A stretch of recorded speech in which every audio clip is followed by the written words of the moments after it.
नमस्कार साथियों। तो आज का जो वीडियो है उत्तर प्रदेश अधीनस्थ सेवा चयन आयोग की असिस्टेंट स्टैटिस्टिकल ऑफिसर की जो भर्ती निकली थी उससे संबंधित यहाँ पे हम बातें डिस्कस करने वाले हैं, क्योंकि आपको पता है कि इससे एग्ज़ाम होने के बाद 22 मई को एग्ज़ाम हुआ, उसके बाद आंसर की भी आई, आप लोगों ने आंसर की मिला भी ली होगी। तो यहाँ पे हम बात करने वाले हैं कि इसकी कट ऑफ कितनी जा सकती है। हालांकि मैंने पिछले वीडियो में जो बताया था उस पर कुछ लोग असहमत भी हुए, तो मुझे लगा कि और जो लोगों के आपके रिव्यू आए उसके आधार पे मुझे लगा कि कितनी यहाँ पे आपको मतलब कि कट ऑफ बन सकती है। तो हमने उसको एनालिसिस करने के बाद आपके लिए यहाँ पे उपलब्ध किया है। तो आइए देख लेते हैं कितनी यहाँ पे कट ऑफ बनने वाली है स्टैटिस्टिकल ऑफिसर की, यहाँ पे जो असिस्टेंट स्टैटिस्टिकल ऑफिसर की जो भर्ती होनी है। तो आइए देख लेते हैं। यहाँ पे सबसे पहले हम बात करें यहाँ पे पदों की, तो पद यहाँ पे जो टोटल देखने को मिले हैं 904 पद यहाँ पे देखने को मिले हैं। और सबसे ज़्यादा यहाँ पे पोस्टें जो हैं AROS मतलब कि असिस्टेंट रिसर्च ऑफिसर स्टैटिस्टिक्स की 620 पोस्टें यहाँ पे देखने को मिली हैं। तो सबसे ज़्यादा पोस्टों का वेटेज जो है यहीं पे है। और इसके सबसे कम जो है AROS assistant research officer statistics की 1 पोस्ट है, और असिस्टेंट रिसर्च ऑफिसर स्टैटिस्टिक्स की 2 पोस्ट हैं। Chief engineer minor irrigation department की है 1 पोस्ट। ठीक है, तो इसके बारे में आप विस्तार से देखना है तो आप देख सकते हैं ऑफिशियल वेबसाइट पे जो नोटिफिकेशन आया था। फिलहाल मैं यहाँ पे मोटा मोटी इतना बता दे रहा हूँ कि सबसे ज़्यादा जो पोस्ट हैं director general family welfare department Uttar Pradesh में है। ठीक है, जो welfare department family welfare department है वहाँ पे AROS की 620 पोस्टें जो कि सबसे ज़्यादा हैं। अब यहाँ पे हम बात कर लेते हैं जो कट ऑफ में कन्फ्यूज़न बना हुआ कैंडिडेट में, तो कितना कट ऑफ बनने वाला है सब कुछ यहाँ पे देखेंगे। और तो वीडियो पे बने रहें और वीडियो को लाइक करना ना भूलें, क्योंकि वीडियो लाइक करना ही आपका एक काम है, बाकी हम सब यहाँ पे करने के लिए बैठे हैं। ठीक है, तो पूरी जानकारी आपको मिलेगी। सबसे पहले हम ओवरव्यू ले लेते हैं इसका, क्योंकि हर भर्ती का मैं ओवरव्यू ज़रूर उपलब्ध कराता हूँ जो कि आपके लिए ज़रूरी है। तो 19 सितंबर 2019 से आवेदन हुए थे जो कि 9 अक्टूबर 2019 तक चले थे। ठीक है, तो 2019 तक चले थे।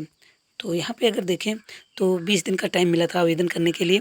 और इसके बाद 22, हालांकि इसके पहले कई बार एग्ज़ाम होने की बात कही गई, मगर बार बार एग्ज़ाम टाल दिया गया।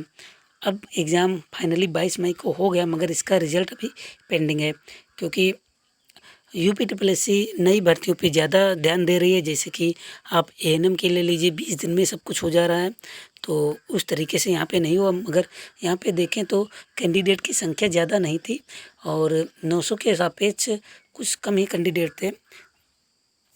जिस तरीके से हर भर्तियों में 100 सीट पे 1 सीट, 100 बच्चे पे 1 सीट या फिर 1000 बच्चों पे 1 सीट, ठीक है, इस तरीके से होते। मगर यहाँ पे जो है बहुत ही मतलब एक जैसे कि आप समझ सकते हैं कि यहाँ पे मास्टर डिग्री ऑफ मैथमेटिक्स मांगी गई थी, जो कि कॉमर्स में मांगी गई थी, 1 ईयर डिप्लोमा कंप्यूटर साइंस में। तो ये सभी के लोगों के पास नहीं होता है, इसलिए यहाँ आवेदन करने वालों की संख्या भी कम थी। इसलिए देखें तो यहाँ पे कंपटीशन थोड़ा ईजी था। और ANM का अगर देखें तो ANM में तो केवल 2 गुना अभ्यर्थी थे, तो वहाँ तो बहुत ही ईजी कंपटीशन देखने को मिला है। तो यहाँ पे अगर बात करें तो कंपटीशन कम है, मगर फिर भी यहाँ पे कट ऑफ जो है कितनी जाने वाली है, आइए विस्तार से देखते हैं। तो यहाँ पे अगर कट ऑफ की बात की जाए तो जनरल वालों की कट ऑफ जो बन सकती है वह 56 ±2। ठीक है, तो इतने नंबर अगर आपके पास हैं तो आप जनरल में क्वालिफाई होने के चांसेस रखते हैं। ठीक है, अब OBC की अगर बात कर लें तो 54 ±2 यहाँ पे OBC की कट ऑफ बनने के चांसेस लग रहे हैं। अब बात कर लेते हैं SC कैंडिडेट की। तो SC कैंडिडेट में अगर देखें तो SC कैंडिडेट में जो कट ऑफ बन सकती है वो 48 ±2। ठीक है, इतनी SC कैंडिडेट में कट ऑफ बनने के चांसेस लग रहे हैं। अब ST में अगर बात कर लें तो ST कैंडिडेट में जो कट ऑफ बनने के चांसेस हैं वो बेहद कम है, और 40 के आसपास यहाँ पे 40 ±5 यहाँ पे ST कैंडिडेट के कट ऑफ बनने के चांसेस लग रहे हैं। अब बात कर लेते हैं फीमेल की। तो फीमेल की कट ऑफ अगर बात करें तो फीमेल की कट ऑफ 42 ±5 यहाँ पे बनने के चांसेस लग रहे हैं। ठीक है, तो यहाँ पे अगर बात करें एसटी के थोड़ा कन्फ्यूज़न हो गया। एसटी के कट ऑफ 30 ±5 यहाँ पे बनेगी। एसटी के कैंडिडेट हालांकि बेहद कम है और सीट इनकी जो है 32 है, इसलिए इनकी कट ऑफ जो है 30 से नीचे ही रहने की उम्मीद है। हालांकि मैंने 30 ±5 कह दिया है, मगर फिर भी अगर देखें तो एसटी की जो कट ऑफ है बेहद कम रहेगी और 30 के नीचे ही रहने की उम्मीद है। यहाँ तक कुछ भर्तियों में देखा गया 10-15 नंबर वाले भी सिलेक्टेड हो जाते हैं, तो इसलिए देखें तो यहाँ पे कट ऑफ बेहद कम होगी। मैंने मैक्सिमम बताया है कि 30 के आसपास हो सकती है, मगर इनकी एसटी वालों की कट ऑफ बेहद कम होगी, इससे भी कम होने के चांसेस लग रहे हैं। तो इस तरीके से मैंने सभी कैटेगरी की कट ऑफ एनालिसिस कर ली है और आप लोगों का क्या रिव्यू है कमेंट ज़रूर करें और किस टॉपिक पे आपको वीडियो चाहिए अवश्य बताएं। तो मिलते हैं अगले वीडियो में। धन्यवाद।